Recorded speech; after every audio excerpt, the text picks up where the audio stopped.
بسم الله الرحمن الرحیم. دا د اډابډیشن اووم کورس ده، یعنې اووم درس ده. په دې درس کې به انشاءالله موږ وایو څنګه غږ تکرار کړو، یعنې په بکګراونډ کې تاو راتاو کړو. ښه، مخکې له دې چې زه ویډیو پیل کړم، ویډیو شروع کړم، تاسو زموږ چینل که نه یې سبسکرایب کړی، زموږ چینل حتما سبسکرایب کړئ. او که غواړئ د اډابډیشن زده کړه، یعنې د نعت جوړولو زده کړه په مکمله توګه زده کړئ، نو زموږ اوله ویډیو، دومه، درېیمه، څلورمه، پنځمه، شپږمه دا ټولې وګورئ او ویډیو لایک کړئ، در سره کمنټ هم ورته وکړئ. دا نننۍ ویډیو له ټولو نه مهمه ویډیو ده. په دې ویډیو کې مو هغه پوښتنې هم راخیستې دي چې ځینو کسانو په واټساپ او د مسنجر له لارې کړي دي یا د ټلګرام له لارې کړي دي. هغه به ټولې جوابوو انشاءالله. اول درس موضوع ته راځو. مثلا ګورئ، که غواړئ تاسې بکګراونډ کې غږ تاو راتاو کوئ، نو مثلا تاسې سره به زه دا وهمه، ګورئ دلته راځم، دېژ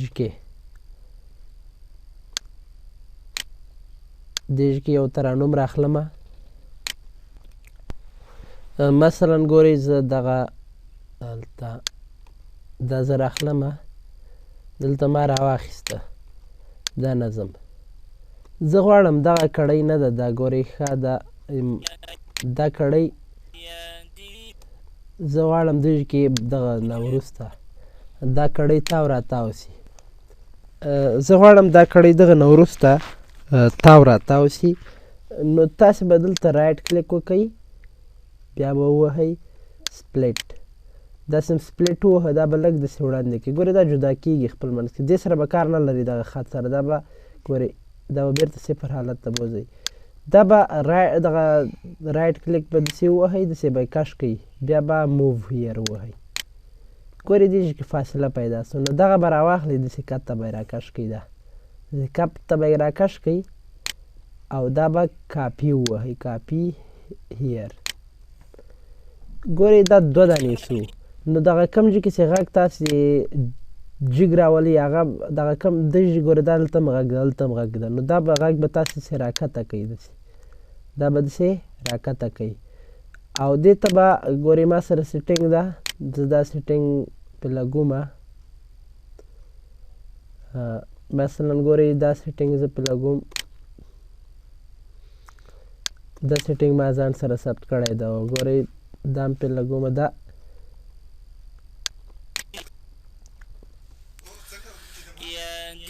غواړم دغه ځای کې دغه کړۍ تاو راتاو سي بکګراونډ کې. نو دې غږ به لږ داسې لږ استا کوئ او په دې باندې به ما کوم سیټینګ چې په دې باندې لګولی ده، دې غږ باندې به کلیک کوئ. دلته ګورئ دلته سیټینګ نشته، دلته به هم هماغه سیټینګ ولګوئ.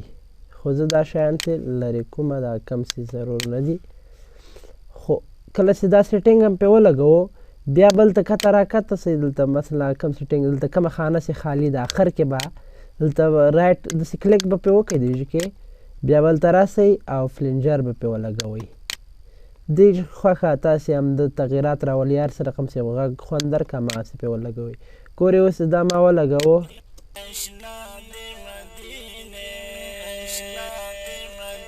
تاو راتاو سي غږ. کله چې غواړئ تاسې دغه ژ نه بعد هم دغه ژ کې دې کې هم غږ تاو راتاو سي، نو دلته هم رایټ کلیک وکئ، سپلیټ ووهئ، دا به داسې کش کئ، داسې موو هیر، دلته به یې راولئ او دا به داسې راکش کئ، داسې به یې راکش کئ دې ژ کې، دا د همغه غږ باندې ده، کاپي هیر. ګورئ دا باید درنه خوسې نه سي، دا داسې کوئ، کاپي هیر. دغه ژ کې دا غږ چې کوم یو ده، دا به داسې استا کئ. دا یعنې ګورئ دې نه بعد دغه کوم ژ کې چې هم غږ و، دا به داسې استا کئ چې یو استا استا ورجګ سي، او دا به هم داسې لږ پر هغه کوئ، دې سره به هم دا هم داسې لږ ختم کوئ. په همدې طریقه تاسې کولی سئ چې غږ تاو راتاو کوئ په بکګراونډ کې. بله مهمه خبر دا ده چې ځینو ملګرو ما ته مسیجونه کړي دي چې وایي موږ دغه یکو شیان، ایزوتوپ، دا نور سیټینګونه وایي موږ سره پوره نسته دي.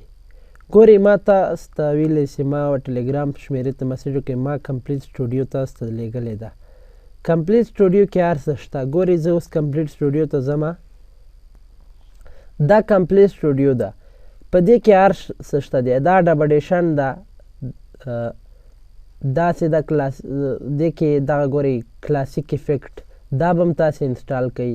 دغه کې چې هر یو سیټ اپ نوشته سوی د ډاټ هغه ده دا به هم انسټال کوئ. دا به هم انسټال کوئ. دا به هم هر یو به علیحده انسټالوئ. بل ورپسې دې کې ټون ده که ټون به دا جي کې ده دا به هم انسټال کوئ. دا ایزوتوپونه دي دا پی اس پي ده دا ټول هر شی دلته شته دي. دا هر شی چې دلته سیټ اپ په نوم ده دا به ټول انسټالوئ. داسې نه ده چې نه تاسې هغه ډبډیشن انسټال کوئ خلاص دا ټول به انسټالوئ. او ځینو ملګرو مسیجونه کړي دي چې موږ سیټینګ ستاسې سیټینګ رالیږلی ده نو هغه سیټینګ کار نه کوي. ګورئ تاسې چې هغه انسټال نه کوئ دلته خیره غوندې راځي. دلته خیره غوندې راځي نو هغه تاسې ته کار نه درکوي. تاسې به هر شی چې هلته نوشته و همغه به انسټال کوئ ورته.